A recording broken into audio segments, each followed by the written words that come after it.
কৈকেয়ীকে প্রণাম করে তিনি বনবাসে রওনা হয়েছিলেন। আমাদের এখন এই নিয়মটা অনেকে বাদ দিয়ে দিয়েছে।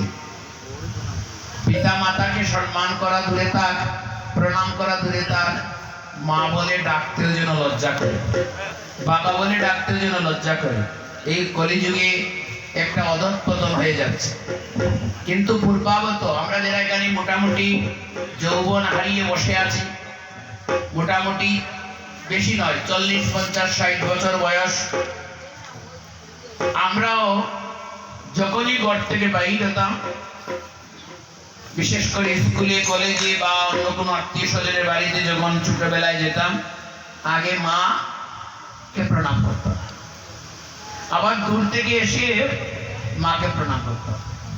তা আমরা দেখলাম কি ভগবান হয়ে জন্ম নিলেন ত্রেতা যুগে মর্যাদা পুরুষোত্তম ভগবান শ্রী রামচন্দ্র, তিনি মা কৌশল্যা সুমিত্রা কৈকেয়ীকে প্রণাম করে বনবাসী হলেন।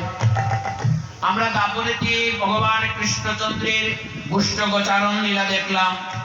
গোষ্ঠগোচারণে ভগবান যখন রওনা হয়ে গেলেন, গোষ্ঠগোচারণে ভগবান যখন রওনা হলেন, তখন রাখালগণকে বললেন, শুনো, আমি যেতে পারি, কিন্তু আমার মাকে প্রণাম না করে আমি গোষ্ঠে যাব না। হরিবল।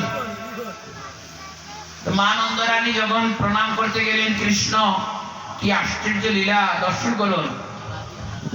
যখন মা নন্দরানী প্রণাম করতে গেলেন, অর্থাৎ নন্দরানী মাকে যখন প্রণাম করতে গেলেন কৃষ্ণ, তখন মা নন্দরানী কি করলেন দেখেন, স্বয়ং ভগবান কৃষ্ণ মাকে প্রণাম করতে গিয়েছেন। তো